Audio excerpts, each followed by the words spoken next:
वार्ता में माननीय मुख्यमंत्री जी का मैं स्वागत करता हूं। मैं स्वागत करना चाहता हूं माननीय वित्त मंत्री जी का, जो अभी जिन्होंने 2025-26 का बजट प्रस्तुत किया है। साथ ही स्वागत है माननीय स्वतंत्र देव सिंह जी का, माननीय धर्मपाल सिंह जी का, हमारे मुख्य सचिव महोदय का, ACS फाइनेंस साहब, SP गोयल साहब और KV राजू साहब और सभी पत्रकार मित्रों का। अब मैं माननीय मुख्यमंत्री जी से उनको अपना वक्तव्य के लिए आग्रह करना चाहता हूं।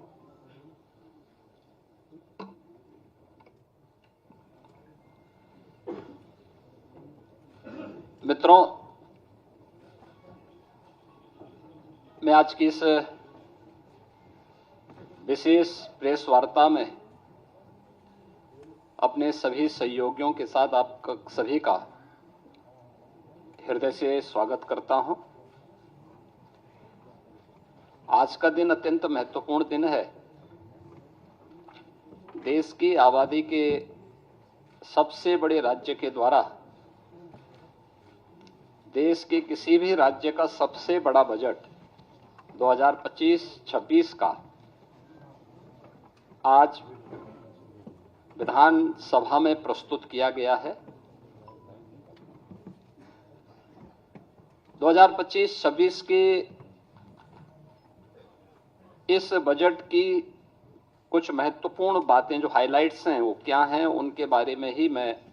अवगत कराने के लिए यहां पर आपके बीच में आया हूं। आप में से सभी और या ज्यादातर मीडिया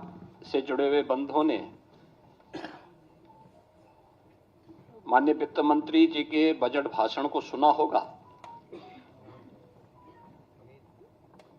बहुत सारी बातें ऐसी होती हैं जो मतवार नहीं हो पाती हैं, लेकिन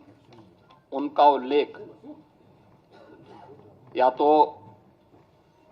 बजट भाषण पे चर्चा के दौरान हो पाता है या फिर उनका उल्लेख हम लोग इन सभी प्रकार की विशेष प्रेस वार्ता के माध्यम से ही कर पाते हैं। और इसलिए आवश्यक हो जाता है कि उस ओर भी आप सभी का ध्यान आकर्षित हो सके, जिससे जनता जनार्दन तक उन बातों को हम पहुंचा सकें जिसके लिए जनता जनार्दन बड़ी उत्सुकता के साथ प्रतीक्षा करती है। मैं जब 2025-26 का उत्तर प्रदेश का यह बजट आज विधानसभा में प्रस्तुत किया गया है तो मुझे बताते हुए प्रसन्नता की अनुभूति हो रही है कि आदरणीय प्रधानमंत्री श्री मोदी जी के मार्गदर्शन में उत्तर प्रदेश सरकार का यह हमारी सरकार का 9वां बजट है और पिछले 8 वर्ष के अंदर जो कुछ भी सरकार ने कदम बढ़ाए हैं, उत्तर प्रदेश के लिए उठाए हैं, उसके अच्छे परिणाम हम सबके सामने देखने को मिले हैं। मैं इस बजट के प्रस्तुतिकरण के लिए वित्त मंत्री सुरेश खन्ना जी को और वित्त विभाग के अपर मुख्य सचिव समेत उन सभी अधिकारी और कर्मचारियों को हृदय से धन्यवाद देना चाहूंगा, जिन्होंने अथक परिश्रम से उत्तर प्रदेश की आशा और आकांक्षाओं के अनुरूप इस बजट को आज सदन के पटल पर प्रस्तुत किया है। यह वर्ष हमारे लिए बहुत महत्वपूर्ण है। देश के संविधान को लागू होने का यह अमृत महोत्सव वर्ष भी है और साथ साथ उत्तर प्रदेश की स्थापना का भी यह अमृत महोत्सव वर्ष है। ये दोनों कार्य जनवरी 1950 में हुए थे और इसलिए 75 वर्ष की शानदार यात्रा के साथ आगामी 25 वर्ष की हमारी क्या योजना हो सकती है, उसका एक रोड मैप तैयार करने के लिए बजट अत्यंत महत्वपूर्ण है। इस अवसर पर हम सब संविधान के शिल्पी बाबा साहब भीमराव अंबेडकर, जिनके नाम पर डबल इंजन की ये सरकार लखनऊ में बाबा साहब भीमराव अंबेडकर स्मारक और सांस्कृतिक केंद्र की स्थापना कर रही है, संविधान के 75 वर्ष की इस यात्रा के लिए उन्हें विनम्र श्रद्धांजलि अर्पित करता हूं और यह केंद्र बहुत शीघ्र बाबा साहब भीमराव अंबेडकर के विचारों का एक केंद्र बनकर के संविधान की मूल भावनाओं के अनुरूप वंचितों को वरीयता देने के क्रम को तत्परता के साथ आगे बढ़ाएगी। यह एक नया माध्यम होगा और इसी को थीम में रख करके हमने 2025-26 का अपना ये बजट प्रस्तुत किया है। मुझे बताते हुए प्रसन्नता है कि पिछले जो बजट हम लोगों ने प्रस्तुत किए थे उन सब की अपनी एक थीम थी। 2017-18 का जो बजट था वह उत्तर प्रदेश के अन्नदाता किसानों को समर्पित था। अन्नदाता किसानों के हितों के लिए जो अनेक कदम सरकार ने उस समय उठाए थे, उनके ऋण माफी के कार्यक्रम रहे हों, उनकी फसल को प्रोक्योर करने के लिए प्रोक्योरमेंट सेंटर और एमएसपी का दाम उन तक पहुंचाने के कार्यक्रम रहे हों, चीनी मिलों के पुनरुद्धार के कार्यक्रम और वर्षों से लंबित गन्ना मूल्य के भुगतान को एक समयबद्ध तरीके से आगे बढ़ाने का कार्यक्रम रहा हो, अच्छे किस्म के बीज और सिंचाई के बेहतरीन सुविधा उन्हें उपलब्ध कराने का रहा हो, ये सब कार्य तत्परता के साथ इसके लिए कदम बढ़ाए गए। और आज मुझे प्रसन्नता है कि डबल इंजन की भारतीय जनता पार्टी की सरकार के द्वारा जो कदम 17-18 में उठाए गए, आज उसका परिणाम है उत्तर प्रदेश के किसानों की आमदनी को, जो 2017-18 के पहले आत्महत्या करने के लिए मजबूर होता था, आज उसको दोगुने से अधिक बढ़ाने में मदद मिली है। वर्ष 18-19 का जो बजट था वह बजट हम लोगों ने उत्तर प्रदेश के बीमारू राज्य से इसको उभारने के लिए इंफ्रास्ट्रक्चर और औद्योगिक विकास के लिए समर्पित किया था। आपने देखा होगा एक्सप्रेस वे में जो उत्तर प्रदेश की भागीदारी बहुत कम थी, आज गंगा एक्सप्रेस वे के पूर्ण होने के साथ ही उत्तर प्रदेश की भागीदारी देश के अंदर इंफ्रास्ट्रक्चर एक्सप्रेस वे में 55% से अधिक हो जाएगा। औद्योगिक विकास की दृष्टि से उत्तर प्रदेश का पहला इन्वेस्टर समिट भी हम लोगों ने 2018 में यहां पर संपन्न किया था और उस दृष्टि से 2018-19 का ये बजट हम लोगों ने प्रदेश की जनता को समर्पित किया था। वर्ष 19-20 का बजट प्रदेश में महिला सशक्तिकरण को समर्पित था, जिसमें हम लोगों ने प्रदेश की मातृशक्ति के उन्नयन के लिए अनेक योजनाएं चलाई थी, जिनमें सामूहिक विवाह, मुख्यमंत्री सामूहिक विवाह की योजना हो, मुख्यमंत्री कन्या सुमंगला की योजना हो, या उत्तर प्रदेश में मिशन शक्ति के कार्यक्रम के माध्यम से महिला सुरक्षा, महिला सम्मान और महिला स्वाभिमान, स्वावलंबन, इन कार्यक्रमों को प्राथमिकता के आधार पर आगे बढ़ाने के साथ ही उत्तर प्रदेश के पुलिस बल में महिलाओं की भर्ती को 20% अनिवार्य करने के कार्यक्रम को प्राथमिकता देते हुए आगे बढ़ाने का कार्यक्रम, यह महिला सशक्तिकरण के लिए उठाए गए कदमों का परिणाम था। वर्ष 2020-21 का बजट हम लोगों ने उत्तर प्रदेश के युवाओं को और उनके लिए अधिक से अधिक एम्प्लॉयमेंट बढ़ाने के लिए समर्पित किया था और इसमें 2 करोड़ युवाओं को टैबलेट और स्मार्टफोन के माध्यम से तकनीकी दृष्टि से सक्षम बनाने के कार्यक्रम को आगे बढ़ाने, अनेक अन्य कार्यक्रमों को इस दृष्टि से हम लोगों ने प्रदेश की जनता जनार्दन के लिए समर्पित, युवाओं को समर्पित किया था। 2021-22 का जो बजट था हमारी सरकार का, वह स्वावलंबन से सशक्तिकरण की ओर था। एमएसएमई की योजनाओं के माध्यम से प्रदेश के परंपरागत जो उत्पाद थे उनको प्राथमिकता देते हुए स्वावलंबन के माध्यम से आत्मनिर्भरता के लक्ष्य को प्राप्त करने की दिशा में और उसके माध्यम से सशक्तिकरण के लक्ष्य को आगे बढ़ाते हुए कार्य किया गया था।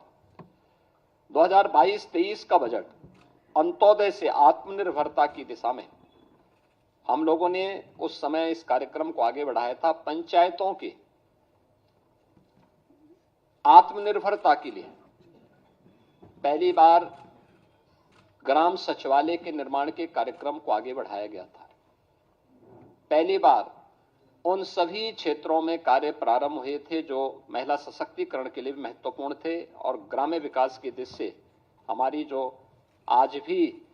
लगभग 70% के आसपास आबादी ग्रामीण क्षेत्र में निवास करती है, उनके लिए इस कार्यक्रम को आगे बढ़ाया गया था, जिसका परिणाम है कि आज उत्तर प्रदेश की हर ग्राम पंचायत में 5 से 7 रोजगार सृजन की संभावना स्वतःस्फूर्त भाव के साथ वहां दिखाई देती है। 2023-24 का बजट उत्तर प्रदेश के अंदर एक त्वरित, सर्वसमावेशी और समग्र विकास के साथ आत्मनिर्भर उत्तर प्रदेश की नींव को सुदृढ़ करने वाला बजट प्रस्तुत किया गया था और 2025-26 का बजट एक राम राज्य के लिए समर्पित, लोक मंगल की कामना से समर्पित बजट था। तो 2025-26 के अंदर जो 2024-25 का हमारा बजट था, ये उत्तर प्रदेश के अंदर टूरिज्म में भी, ट्रेड में भी, टेक्नोलॉजी में भी एक नए उछाल लाने वाला बजट था। पहली बार 65 करोड़ से अधिक पर्यटक उत्तर प्रदेश के अंदर आए। 14 लाख से अधिक इसमें विदेशी पर्यटक भी थे और पर्यटन में जो उत्तर प्रदेश पहले तीसरे नंबर पर था, वह उसने 2019 के बाद से जो गति पकड़ी वह नंबर 1 पर देश के अंदर आने में सफल हुआ है। और 2025-26 का जो बजट है, यह भारत की सनातन संस्कृति को समर्पित सर्वे भवन्तु सुखिनः की अवधारणा पर गरीब, अन्नदाता किसान, युवा, महिला के उत्थान को समर्पित है, जिसमें प्रधानमंत्री मोदी जी का विजन, जिसमें वंचित को वरीयता, यानी वंचित को वरीयता उसका एक थीम है, उसका केंद्रीय भाव है, इसको समर्पित है। इस बजट का जो दायरा है, जो कि वित्त मंत्री जी ने अपने बजट भाषण में भी कहा कि 8,08,736 करोड़ रुपये से अधिक का यह बजट है, जो 2024-25 की तुलना में 9.8% अधिक है। इसमें एक तरफ जो बजट का आकार में बढ़ोतरी ये राज्य के सामर्थ्य को प्रदर्शित करता है, तो दूसरी ओर यह बजट डबल इंजन सरकार की प्रतिबद्धता को भी दिखाता है। इस बजट में हमने 2,25,561 करोड़ 49 लाख रुपए कैपिटल एक्सपेंडिचर के लिए इसमें प्रस्तावित किया है, जिसके माध्यम से इंफ्रास्ट्रक्चर पर धनराशि जो व्यय होगी, इससे अधिक रोजगार की सृजन इसके माध्यम से होंगे और यह अर्थव्यवस्था को सुदृढ़ करता है। हमने प्रदेश के अंदर 2017-18 में जब उत्तर प्रदेश की अर्थव्यवस्था, जो प्रदेश की कैसे हमने इसको बढ़ाने में सफलता प्राप्त की है, जो जीडीपी थी वह 12,89,000 करोड़ रुपए की थी, वह आज 24-25 में जो उसका अनुमान है वह 27,51,000 करोड़ रुपए होने का अनुमान वह है। और ये दिखाता है कि इसमें 3 वर्ष का कालखंड ऐसा था जब वैश्विक महामारी कोरोना जैसी त्रासदी का सामना करना पड़ा था, जो आर्थिक दृष्टि से अत्यंत पूरी दुनिया के लिए, केवल भारत के लिए नहीं या केवल यूपी के लिए नहीं, बल्कि पूरी दुनिया के लिए अत्यंत कठिन समय था। और आज उसी का परिणाम है कि 2016-17 में जिस उत्तर प्रदेश की अर्थव्यवस्था देश के अंदर छठी सातवीं अर्थव्यवस्था मानी जाती थी, आज उत्तर प्रदेश ने जो लंबी छलांग लगाई है, परिणाम है कि उत्तर प्रदेश आज देश का दूसरी बड़ी अर्थव्यवस्था के रूप में उभरा है। उत्तर प्रदेश के अंदर इसके लिए हमें रेवेन्यू लीकेजेज को समाप्त करने पड़े थे। टेक्नोलॉजी का अधिक से अधिक उपयोग किया गया था। हमें प्रदेश के अंदर राजस्व प्राप्ति के अपने नए साधन उपलब्ध करवाने पड़े थे और मुझे बताते हुए प्रसन्नता है कि आज उत्तर प्रदेश ने जो कदम उठाए हैं 22-23 हो, 23-24 हो या 24-25 के दौरान देश के सभी राज्यों में उत्तर प्रदेश का अपना एक महत्वपूर्ण स्थान रहा है और हम लोगों ने अपने राजस्व प्राप्ति करने के लिए जो कदम बढ़ाए हैं वह अत्यंत सराहनीय माने गए हैं पूरे देश के अंदर और वित्तीय क्षेत्र के जानकारों ने उसकी सराहना भी की है। मुझे बताते हुए प्रसन्नता है कि आज का जो बजट प्रस्तुत किया गया है, यह बजट जो कुल राजकोषीय घाटा है वह सकल राज्य घरेलू उत्पाद का यानी जो FRBM की जो लिमिट है रिजर्व बैंक ने घोषित की है 3% के अंदर वह 2.97% है और यह एक वित्तीय प्रबंधन की दृष्टि से एक बेहतरीन कदम माना जा सकता है। राज्य सरकार का बहुत व्यवस्थित वित्तीय प्रबंधन इसको मान सकते हैं। राजकोषीय अनुशासन का भी एक उत्कृष्ट उदाहरण यह अपने आप में है। मुझे ये बताते हुए प्रसन्नता है कि जो नीति आयोग के द्वारा राज्यों की राजकोषीय स्थिति के संबंध में जो उनकी रिपोर्ट आई है, उस रिपोर्ट के अनुसार भी उत्तर प्रदेश को फ्रंट रनर यानी अग्रणी राज्य के रूप श्रेणी में रखा गया है। यह पहली बार आया है। 2018-19 से 2022-23 की अवधि में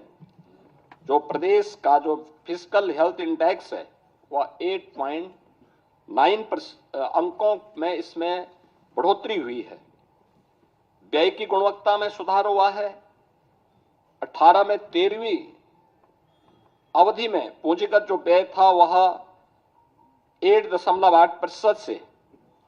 19.3% के मध्य रहा है और इस अवधि में यह अनुपात देश के प्रमुख राज्यों में औसत अनुपात से जो एवरेज रेशियो था उससे अधिक यूपी का रहा है। प्रदेश ने इस दौरान बेरोजगारी की दर को कम करने में सफलता प्राप्त की है और अत्यधिक रोजगार के सृजन करने में भी प्रदेश ने सफलता प्राप्त की है। उत्तर प्रदेश ने इस दौरान जो कदम बढ़ाए हैं खासतौर पर अपने परंपरागत उत्पाद के लिए MSME सेक्टर पर वन डिस्ट्रिक्ट वन प्रोडक्ट ने पूरे देश के अंदर अपनी एक पहचान बनाई है। लगातार प्रयासों से प्रदेश ने पिछले 8 वर्षों में 45 लाख करोड़ रुपए के निवेश प्रस्ताव प्राप्त किए हैं, जिनमें से अब तक हम लोग 15 लाख करोड़ रुपए से अधिक के निवेश प्रस्ताव को जमीनी धरातल पर उतारने में हमें सफलता प्राप्त हुई है और इसके माध्यम से हमने 60 लाख से अधिक उत्तर प्रदेश के युवाओं को सीधे नौकरी प्रदान करने में भी सफलता प्राप्त की है। हमने बजट में इस बार के बजट में 28,478 करोड़ और 31 लाख रुपए नई मदों के लिए हमने प्रावधानित किया है, जिसमें अवस्थापना विकास के लिए 1,79,131 करोड़ 4 लाख रुपए प्रस्तावित किया है, जो कुल बजट का 22% है। इसमें ऊर्जा क्षेत्र के लिए, सिंचाई के लिए, भारी और मध्यम उद्योग के लिए, नगर विकास के लिए, आवास एवं शहरी नियोजन के लिए और नागरिक उड्डयन के लिए यानी एयर कनेक्टिविटी को और बेहतर बनाने के लिए यह कदम बढ़ाए गए हैं। शिक्षा क्षेत्र में कुल बजट का उत्तर प्रदेश के अंदर शिक्षा के लिए 1,06,360 करोड़ रुपए का प्रावधान किया गया है, यानी जो कुल बजट का 13% है। आप देखते होंगे कि अक्सर शिक्षा के लिए 6% बजट की मांग होती है। उत्तर प्रदेश देश के उन राज्यों में जो 13% केवल शिक्षा पे खर्च कर रहा है। कृषि क्षेत्र में हम लोगों ने जो बजट के लिए प्रावधान किया, जिसमें कृषि और उसके सहायक सेक्टर हैं, जिसमें कृषि है, उद्यान है, पशुधन है, दुग्ध विकास का है, मत्स्य है, सहकारिता है, ग्राम्य विकास, पंचायती राज, नमामि गंगे और ग्रामीण जलपूर्ति का है। इसमें 89,353 करोड़ रुपए प्रस्तावित किया है, जो कुल बजट का 11% है। चिकित्सा क्षेत्र के लिए यह सेक्टर अत्यंत महत्वपूर्ण सेक्टर है और इसके लिए भी प्रदेश सरकार ने 50,550 करोड़ रुपए का प्रावधान किया है, जो कुल बजट का 6% है। इसी प्रकार से हम लोगों ने जो यूनियन बजट में जो अभी केंद्रीय बजट जो देश की संसद में अभी पारित हुआ है, इसमें प्रत्येक जनपद में कैंसर डे केयर सेंटर की घोषणा की गई है और इसके लिए उत्तर प्रदेश सरकार ने अपने प्रस्ताव को भी किया है और बजट में हमने उसके लिए आवश्यक धनराशि की व्यवस्था भी की है कि जिससे हर एक जनपद में हम एक पहले ही फेज में कैंसर रोगियों के लिए डे केयर सेंटर की स्थापना करने की दिशा में कदम बढ़ा सकें। या हम लोगों ने इस दिशा में आगे बढ़ाया है। मुझे बताते हुए प्रसन्नता है कि इस बजट में होमगार्ड, पीआरडी जवान, ग्राम चौकीदार, शिक्षा मित्र, बेसिक शिक्षा विभाग के अनुदेशक, आशा वर्कर, आंगनबाड़ी, एएनएम और संविदा से जुड़े हुए उन सभी कार्मिकों को जितने भी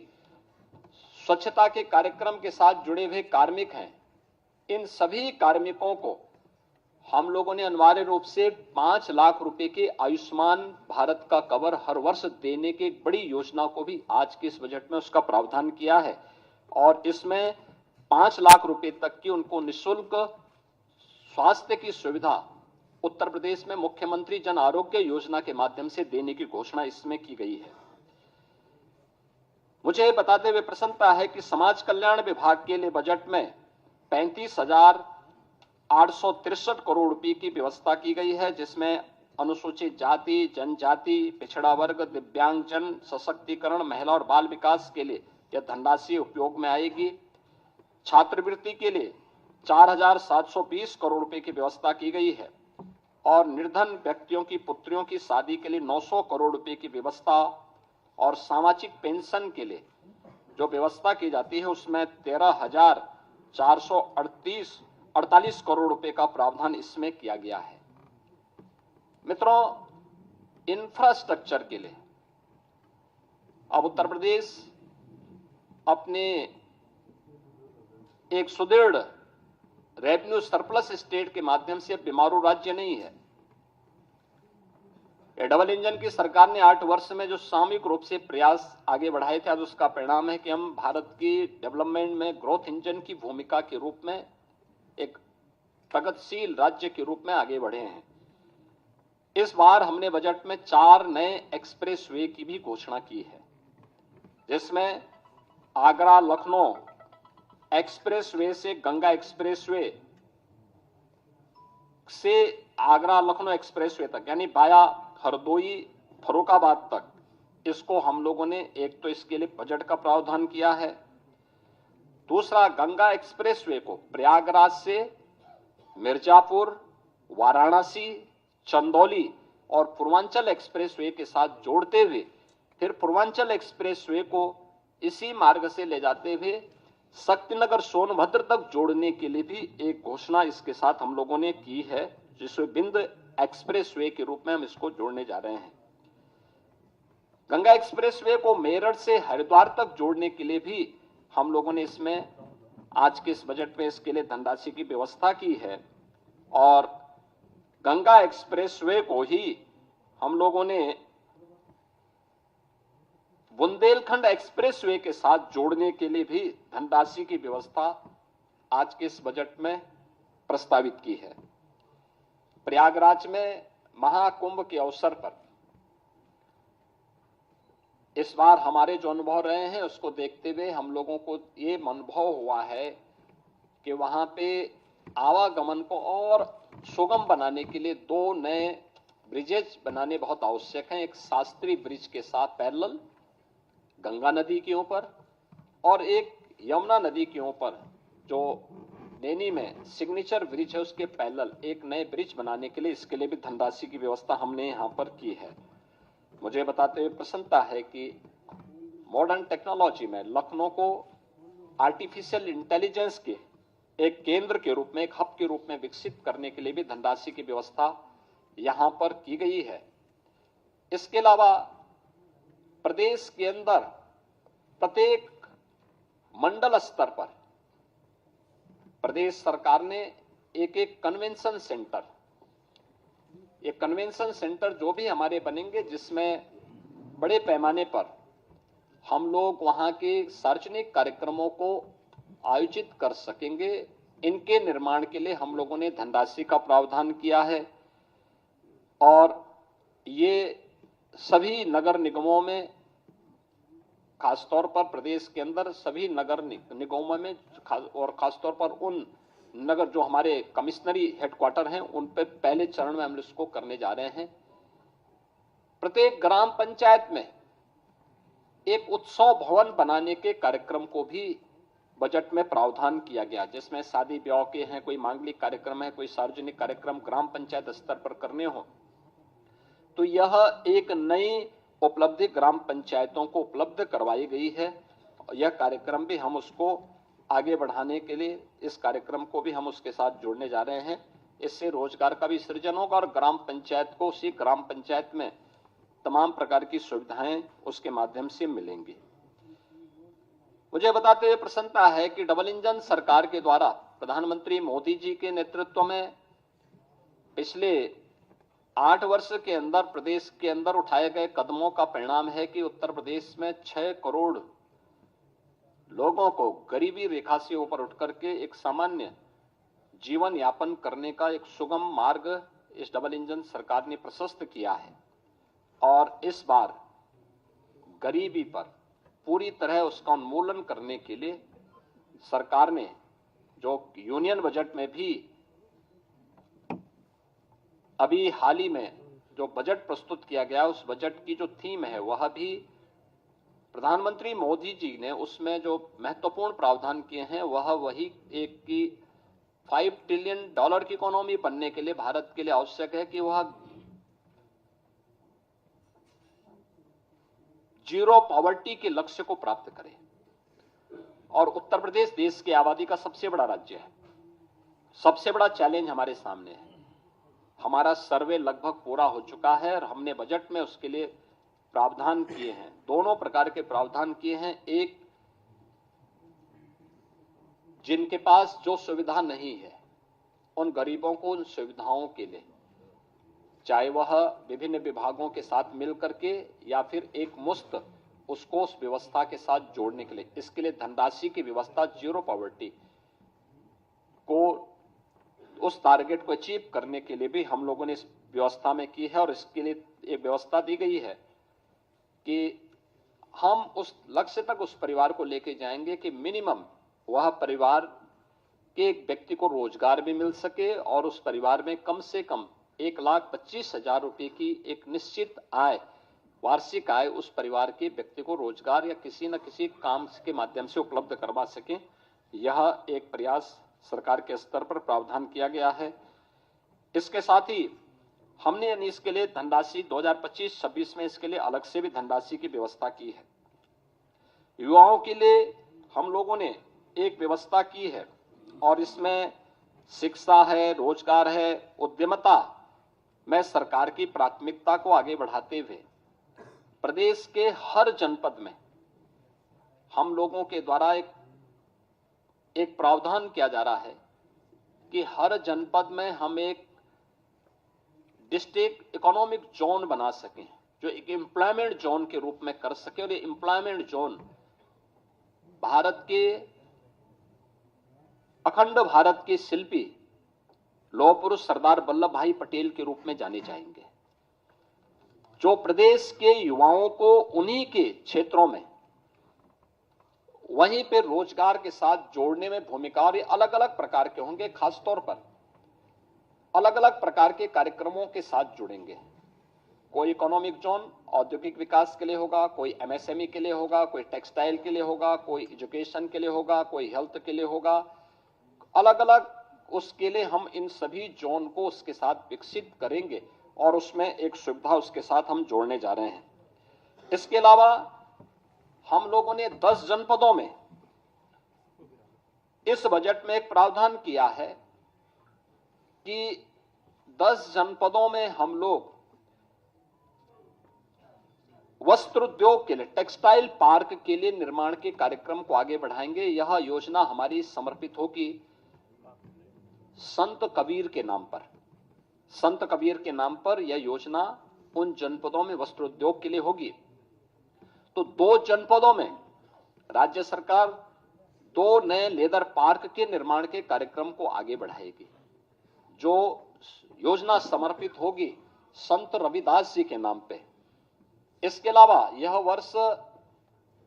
समर्पित है पूर्व प्रधानमंत्री स्वर्गीय अटल बिहारी वाजपेयी जी की जन्म शताब्दी वर्ष के लिए। प्रदेश के अंदर हम लोगों ने नगरीय क्षेत्रों में पुस्तकालयों के निर्माण के कार्यक्रम को, जो प्राथमिकता के आधार पर हम आगे बढ़ाने जा रहे हैं, उन कार्यक्रमों को इस बजट में हमने व्यवस्था भी की है। यह सभी अटल नगरीय क्षेत्रों में पुस्तकालय और उनके नाम पर ही ये डिजिटल लाइब्रेरी का निर्माण उन नगरीय क्षेत्रों में होने जा रहा है। इसके अलावा बजट में एक और चीज का प्रावधान किया गया है कि प्रदेश के अंदर आउटसोर्सिंग से जुड़े हुए जितने भी कार्मिक होंगे,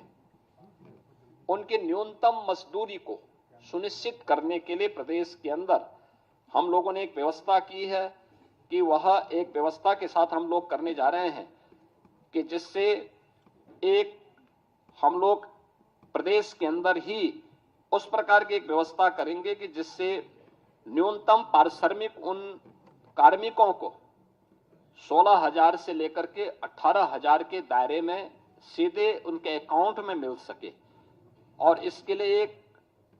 निगम का गठन करने के बाद इस कार्यक्रम को सीधे राज्य सरकार अपने माध्यम से उसको संचालित करेगी। आउटसोर्सिंग की कोई भी कंपनी होगी, केवल सेवा के रूप में, आउटसोर्सर के रूप में जो शुल्क उसका होगा उसको राज्य सरकार अलग से अदा करेगी, लेकिन धनराशि ये पूरी की पूरी कार्मिक के खाते में जानी चाहिए। इस योजना के इसके साथ हम लोग जोड़ने जा रहे हैं। इसके अलावा मुख्यमंत्री युवा उद्यमी विकास अभियान, यह एक बड़ी योजना है और मुझे बताते हुए प्रसन्नता है कि अभी हाल ही में उत्तर प्रदेश स्थापना दिवस के अवसर पर हम लोगों ने इसको लॉन्च की थी। अभी 1 महीना भी इसका पूरा नहीं हुआ कि योजना की प्रगति और प्रोग्रेस से आप जान सकते हैं कि अभी 98,000 से अधिक युवाओं ने इसमें आवेदन किया है। 76,000 आवेदन बैंकों को प्रेषित किए जा चुके हैं। 16,000 मामलों में ऋण स्वीकृत हो चुके हैं। 6,000 ऋण वितरित भी किए जा चुके हैं। और आगामी वर्ष के लिए हम लोगों ने फिर से 1 लाख ऐसे युवा उद्यमी के लिए भी धनराशि की व्यवस्था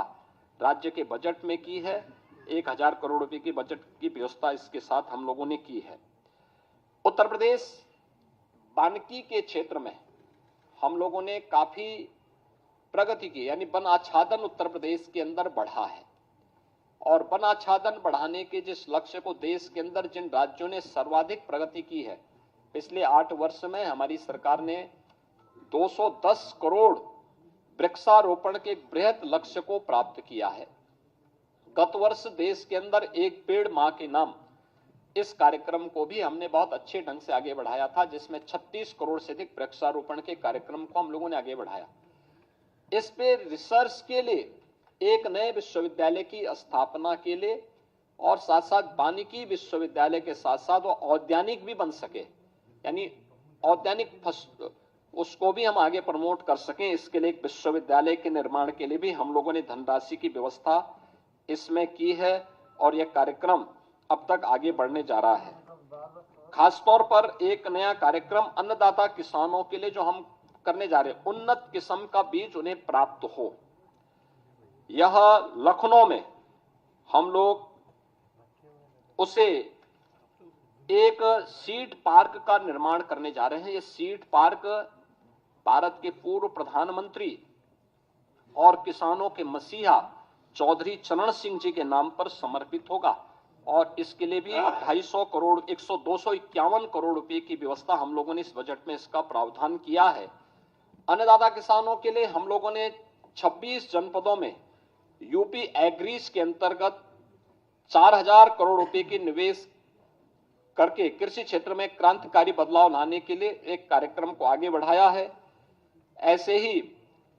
छाता की चीनी मिल को उसके क्षमता विस्तार के लिए धनराशि की व्यवस्था की है और पिपराइच की चीनी मिल के लिए भी वहां पे एक इंटीग्रेटेड शुगर कॉम्प्लेक्स में डिस्टिलरी के निर्माण के लिए भी धनराशि की व्यवस्था यहां पर की है। प्रदेश के अंदर हर जनपद की एक प्रमुख मंडी में पहले चरण में किसानों के लिए एक सेंटर यानी उनके लिए एक विश्रामालय और विश्रामालय के साथ साथ एक कैंटीन अन्नपूर्णा कैंटीन जो माता सबरी के नाम पर समर्पित होगा। तो इसके निर्माण के कार्यक्रम को भी हम लोगों ने इसमें व्यवस्था की है, जिसमें उन्हें बहुत कम दाम पर भोजन की थाली वहां उपलब्ध हो सके, इसकी व्यवस्था की है। तो मुख्यमंत्री कृषक दुर्घटना बीमा योजना के अंतर्गत भी किसान हो, किसान के परिवार के सदस्य हो या फिर अन्नदाता किसानों से जुड़े हुए जो अन्य उनके सहयोगी किसान होते हैं, इन पर किसी भी आपदा के कारण उनके दुर्भाग्यपूर्ण मृत्यु होने पर उन्हें 5 लाख रुपए की बीमा कवर को मुख्यमंत्री कृषक दुर्घटना बीमा योजना के साथ जोड़ा है, जिसमें 1050 करोड़ रुपए का व्यवस्था किया गया है और निराश्रित गोवंश के रख रखाव के लिए भी 2000 करोड़ रुपए का व्यवस्था हम लोगों ने इस बजट में प्रस्तावित किया है। प्रदेश के अंदर मेधावी छात्र छात्राओं के लिए स्कूटी की एक स्कीम हम लोग इस बजट में प्रावधान किए हैं, जिसके लिए 400 करोड़ रुपए की व्यवस्था की गई है, जिसमें महारानी लक्ष्मीबाई के नाम पर इस योजना को प्रदेश सरकार चलाएगी और इस कार्यक्रम को हम आगे बढ़ाने जा रहे हैं। मुख्यमंत्री सामूहिक विवाह की योजना 51,000 रुपए से बढ़ाकर के 1 लाख रुपए का प्रावधान और इसके लिए भी हम लोगों ने अब तक 4 लाख से अधिक गरीब बेटियों की शादी इसके माध्यम से की है। अब इस राशि को बढ़ाकर के किया गया, इसके लिए धनराशि का प्रावधान किया गया है। इसके अलावा अब तक विधवा पुनर्विवाह में जो प्रोत्साहन राशि थी वो 11,000 थी और जो निराश्रित महिलाएं थी उनकी पुत्रियों के लिए जो सहायता दी जाती थी उसकी राशि 10,000 थी। अब इसको ही बदल करके हमने उसको 1-1 लाख कर दिया है। 1-1 लाख की राशि हम लोग विधवा विवाह के लिए यानी पुनर्विवाह के लिए और विधवा महिलाओं की यानी निराश्रित महिलाओं की जो पुत्रियां थी उनकी शादी के लिए भी अनुमन्य सहायता की राशि को 1 लाख रुपए तक करने के लिए हम लोगों ने कार्य किया जा रहा है, प्रावधान किया गया है। मुझे बताते हुए प्रसन्नता है कि इस बजट में हम लोगों ने उत्तर प्रदेश के अंदर 7 जनपदों वाराणसी, मेरठ, प्रयागराज, गोरखपुर, कानपुर, झांसी, आगरा में श्रमजीवी महिलाओं के लिए यानी कामकाजी महिलाओं के लिए हॉस्टल बनाने के कार्यक्रम को भी इस बजट में प्रावधान किया है। यह योजना समर्पित होगी पुण्य श्लोका माता अहिल्याबाई होलकर के नाम पर। माता अहिल्याबाई होलकर का यह 300वां जन्म जयंती वर्ष है। उनकी स्मृति को नमन करते हुए योजना हम इसके साथ करने जा रहे हैं और इसके साथ ही आंगनबाड़ी कार्यकर्ती और सहायकों के अतिरिक्त मानदेय के लिए भी 971 करोड़ रुपए की व्यवस्था इस बजट में हम लोगों ने यहां पे प्रावधान किया है। आस्था को सम्मान देने के लिए भी प्रदेश सरकार ने इस बजट में काफी प्रावधान किए हैं और महाकुंभ की सफलता आप सबके सामने है। आपने आज कैट की रिपोर्ट को भी देखा होगा कि महाकुंभ के कारण इकोनॉमी में 3 लाख करोड़ रुपए से अधिक की वृद्धि की संभावना अभी से बताई गई है और मुझे बताते हुए प्रसन्नता है कि इस आयोजन को आगे बढ़ाने के साथ साथ अयोध्या क्षेत्र के पर्यटन विकास के लिए 150 करोड़ रुपए, मथुरा वृंदावन के विकास के लिए 100 करोड़ रुपए की अतिरिक्त व्यवस्था का प्रावधान किया गया है। वृंदावन में श्री बांके बिहारी मंदिर के सुंदरीकरण और उसे कॉरिडोर के रूप में विकसित करने के लिए 150 करोड़ रुपए की व्यवस्था का प्रावधान किया गया है। मिर्जापुर में मां विंध्यवासिनी धाम और उससे जुड़े हुए त्रिकोण के विकास के लिए 200 करोड़ का विकास प्रस्तावित किया गया है। नैमिषारण्य में पर्यटन सुविधाओं के विकास के लिए 100 करोड़ रुपए का प्रावधान किया गया है। साथ साथ वहां पर वेद विज्ञान केंद्र के लिए भी 100 करोड़ रुपए की व्यवस्था का प्रावधान किया गया है। चित्रकूट में भी पर्यटन विकास के लिए 50 करोड़ रुपए का प्रावधान किया गया है।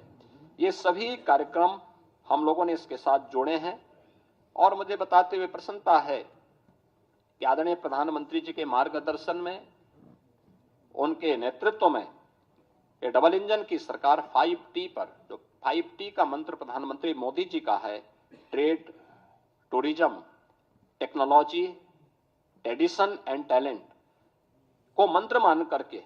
उत्तर प्रदेश आज अपनी लेबर फोर्स को इकोनॉमिक फोर्स के रूप में आगे बढ़ाने की दिशा में तेजी के साथ कदम बढ़ाया है। और मुझे प्रसन्नता है कि 2025-26 का जो हमारा ये बजट है, यह प्रधानमंत्री मोदी जी की विजन के अनुरूप अपने जो समयबद्ध कार्यक्रम रोड मैप हम लोगों ने तैयार किया है, $1 ट्रिलियन की इकोनॉमी को प्राप्त करने का अब तक के हमारे जो टारगेट हैं वह समयबद्ध तरीके से आगे बढ़ रहे हैं। और मुझे पूरा विश्वास है कि 2025-26 में हमारे वित्त मंत्री श्री सुरेश कुमार खन्ना जी के द्वारा आज जो बजट भाषण प्रस्तुत किया गया है सदन के पटल पर, यह उसे समयबद्ध तरीके से अचीव करने में सफल होगा। मैं एक बार फिर से बजट को प्रस्तुत करने के लिए वित्त मंत्री जी का, अपर मुख्य सचिव वित्त और वित्त विभाग के सभी अधिकारियों का हृदय से धन्यवाद देता हूं। और मुझे पूरा विश्वास है कि हम समयबद्ध तरीके से इसको आगे बढ़ा करके उत्तर प्रदेश को देश की अर्थव्यवस्था के ग्रोथ इंजन के रूप में प्रस्तुत करने में सफल होंगे। बहुत बहुत धन्यवाद।